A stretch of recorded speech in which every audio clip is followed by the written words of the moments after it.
Hello and welcome. I am Saptarshi. Today we are going to discuss electric field, one of the most important and interesting concepts in electrostatics. But before we jump into the topic, let me ask you a simple question. Have you ever rubbed a balloon against your hair and then noticed that it can attract small pieces of paper even though the balloon and the paper are not touching each other? Interesting, right? So, how can the balloon attract the paper without actually touching it? To understand this, we first need to understand the basic idea of electrostatics. So, let's start from the very beginning and build this concept step by step. Now, let's first understand what the word electrostatics actually means. The word electrostatics comes from two words, electro and statics. Here, electro is related to electric charges, and statics means something that is at rest. So, when we put these two words together, electrostatics means the study of electric charges when they are at rest. Now, when we talk about electric charges, there are basically two kinds of charges, positive and negative charges. These two types of charges are responsible for many of the interesting effects that we observe in electrostatics. So rather than just memorizing the definition, keep this simple idea in mind that electrostatics deals with electric charges at rest. Now that we understand what electrostatics means, let's think about something very important. Suppose we have an electric charge sitting at one particular point. The charge is not moving, but it can still affect another charge placed at some distance away. So here comes our big question. If an electric charge is sitting at one point, how can it affect something that is located some distance away from it? We cannot see anything connecting these two charges. So how does this effect actually reach the other charge? This is the question that will lead us to the concept of an electric field. But before we directly define electric field, let's understand this idea with a very simple example from our everyday life. Let's take a very simple example. Imagine I light an incense stick, which is also known as agarbatti in Hindi. So imagine I light an incense stick at one corner of a room. After some time, the fragrance from the stick spreads through the room and we can smell it at different places. Now let me show you two different points in the room. At this point, which is closer to the stick, the smell will be stronger. And if I move to this point, which is farther away from the stick, the smell will be weaker. So what do you notice? The effect of the incense stick can be experienced even when we are not directly next to it. And more importantly, the effect is stronger when we are closer and weaker when we move farther away. This simple observation will help us understand the concept of electric field. Now let's connect this incense stick example to physics. We know that the fragrance from the stick spreads through the surrounding space. We cannot see the fragrance directly, but we can notice that it is present because we can smell it at different points in the room. Similarly, an electric charge also produces an effect around itself.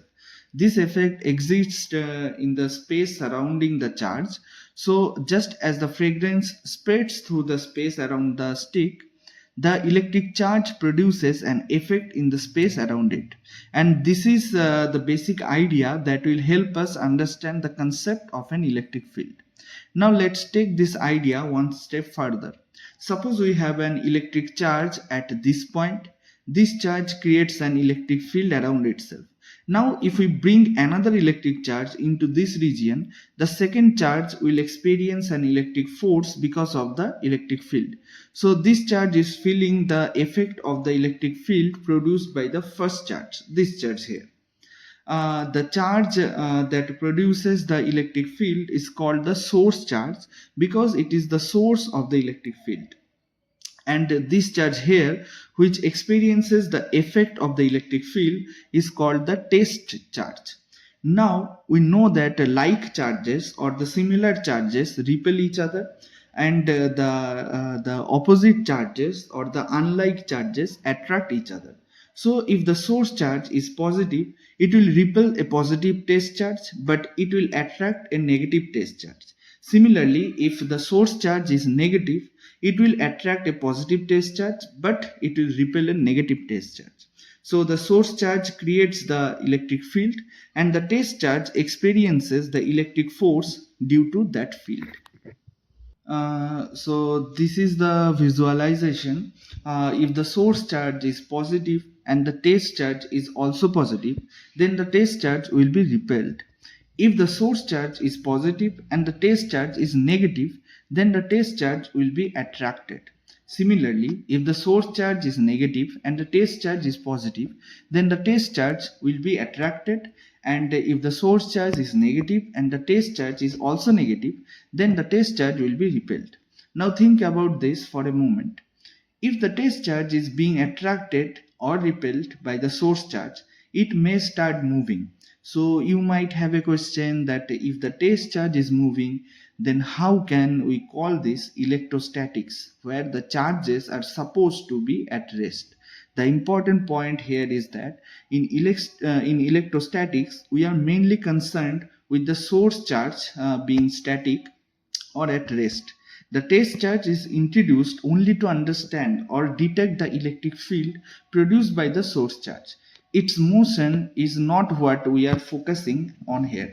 The electric field is created due to the source charge, and this field exists in the space around the source charge. This is why the concept of electric field is so important. Instead of thinking only about the force between two charges, we can first understand the electric field created by the source charge and then see how another charge behaves when it is placed in that field. So let's conclude what we have understood so far and put the whole idea together. We cannot see the electric field directly, but we can observe its effect. When another charge is placed in the region of an electric field, it experiences an electric force. So to summarize the whole concept in one simple definition, an electric field is the region around a charge where another charge can experience an electric force. In simple words, a charge creates an electric field around itself, and when another charge is placed in that region, it can experience an electric force. Now let's come back to the balloon example that we discussed at the beginning. We saw that when we rub a balloon against our hair, the balloon can attract small pieces of paper. So how does this happen? When we rub the balloon with our hair, some electrons are transferred from the hair to the balloon. As we know, electrons carry negative charge, so when the balloon gains electrons, it becomes negatively charged. And since the hair loses electrons, it becomes positively charged. Now, this negatively charged balloon creates an electric field around itself, and when we bring the balloon close to the small pieces of paper, the electric field of the balloon affects the charges in the paper, and the paper is attracted towards the balloon. So now we can understand the balloon example using the concept of electric field. The balloon becomes charged, it creates an electric field around itself, and this electric field produces an attractive effect on the paper. So this is how the concept of electric field helps us understand something we can actually observe in our everyday life. Thank you for joining me today. I hope you enjoyed the lesson and found the concept interesting and easy to understand. Thank you and have a great day.